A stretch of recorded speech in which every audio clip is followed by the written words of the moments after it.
Assalamualaikum warahmatullahi wabarakatuh. Nah, hari ini kita akan menjelaskan tentang perkembangan. Apa sih perkembangan itu?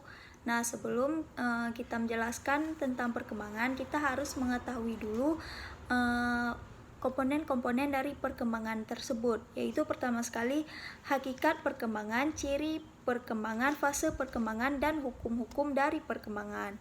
Nah, yang pertama sekali kita akan menyebutkan poin-poin dari hakikat perkembangan. Yang pertama sekali proses biologis, yang kedua proses kognitif, yang ketiga proses sosio-emosional, yang keempat periode perkembangan, dan yang kelima isu-isu dari perkembangan. Nah, sebelum kita menjelaskan tentang poin-poin tersebut, kita harus mengetahui dulu makna perkembangan. Apa sih perkembangan itu?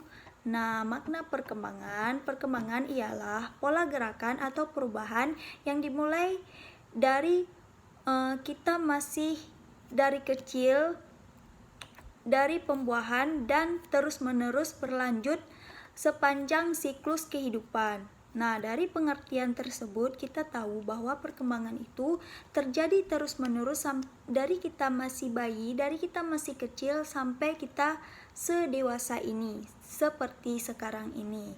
Nah, dari tadi ada hakikat perkembangan itu, yang pertama sekali ada proses biologis ya. Nah, kalau proses biologis itu yaitu meliputi perubahan pada sifat fisik individu. Nah, dari dia kecil, dia balita, bayi, sampai dia jadi anak-anak, sampai dia jadi remaja, sampai dia jadi orang dewasa. Nah, yang kedua adalah proses perkembangan kognitif. Jadi perkembangan itu tidak hanya dari kita masih kecil, tidak hanya dari ukuran tubuh dari kecil, besar, dewasa, namun yang perkembangan kognitif ini dia menyangkut tentang perubahan ataupun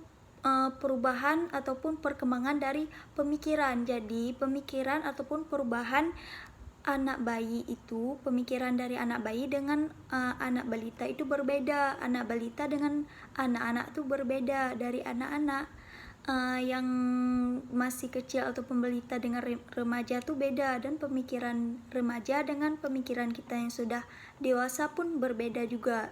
Itu yang dikatakan dengan perubahan kognitif. Namun ada kembali lagi ada proses sosio-emosional. Sosio-emosional itu meliputi perubahan pada relasi individu dengan orang lain, perubahan pada emosi, dan perubahan pada kepribadian seseorang. Nah, dari hakikat perkembangan ada juga periode, yang ketiga ada juga periode perkembangan. Periode perkembangan yaitu pertama sekali dari masa bayi. Masa bayi itu bisa dari umur 18 bulan sampai 24 bulan, dan masa awal kanak-kanak dari 5 tahun sampai dengan 6 tahun, masa pertengahan dan akhir, masa remaja, masa awal dewasa, masa pertengahan dewasa, dan masa akhir dewasa. Nah, yang kelima adalah isu-isu mempengaruhi perkembangan. Yang pertama sekali, kedewasaan dan pengalaman, bawaan dan pengasuhan, ataupun bisa juga dia tergantung lingkungan juga. Yang kedua, kontinuitas dan diskontinuitas. Yang ketiga, stabilitas dan perubahan. Nah, kita sudah membahas tentang hakikat perkembangan. Sekarang kita membahas tentang ciri-ciri dari perkembangan. Jadi, ciri-ciri dari perkembangan itu yang pertama sekali terjadinya perubahan dalam aspek fisik dan aspek psikis. Nah, seperti yang saya jelaskan tadi, kita bahas tadi, perubahan itu atau perubahan dari perkembangan itu tidak hanya terjadi pada perubahan ukuran tubuh saja, namun juga perubahan pada mental seseorang ataupun pemikiran seseorang. Yang kedua, ciri-ciri dari perkembangan itu adalah lenyapnya tanda-tanda yang lama baik tanda fisik maupun tanda psikis, dan diperolehnya tanda-tanda yang baru. Nah, lenyapnya tanda-tanda ini, poin yang kedua ini adalah di mana orang yang mengalami perkembangan itu tidak kembali ke wujud semula. Orang yang sudah dewasa tidak lagi menjadi anak-anak, melainkan terus berlanjut ke tahap selanjutnya. Nah, kemudian ada hukum-hukum dari perkembangan. Yang pertama sekali ada hukum konvergensi. Hukum konvergensi ini adalah yang menekankan kepada pengaruh gabungan antara pembawaan dan lingkungan. Yang kedua ada hukum mempertahankan dan mengembangkan diri. Sebagai makhluk hidup, manusia mempunyai dorongan atau hasrat untuk mempertahankan diri. Hal ini terwujud pada usaha makan ketika lapar dan minum ketika haus. Nah, ada juga hukum masa peka. Hukum masa peka ialah masanya suatu fungsi mudah peka untuk dikembangkan. Pada masa ini merupakan masa yang terjadinya dalam perkembangan pada saat-saat tertentu saja. Misalnya, anak usia 1 sampai 2 tahun yang mengalami masa peka untuk berbicara dan meniru, sehingga apa yang diajarkan mudah diikuti oleh anak-anak tersebut.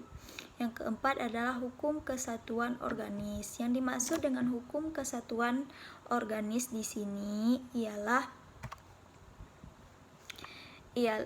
di sini adalah bahwa berkembang fungsi fisik maupun mental psikologis pada diri manusia itu tidak berkembang lepas satu sama lain, tetapi merupakan suatu kesatuan ataupun saling membutuhkan.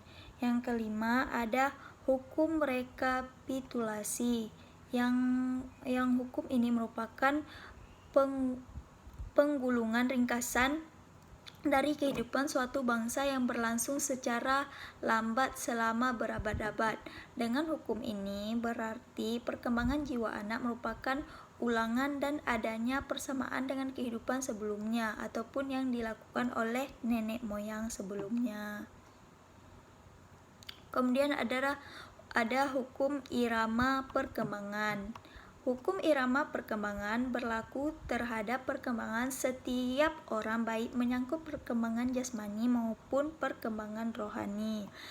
Hal ini berlangsung silih berganti, terkadang teratur, terkadang juga tidak teratur. Nah, inilah hukum-hukum dari perkembangan.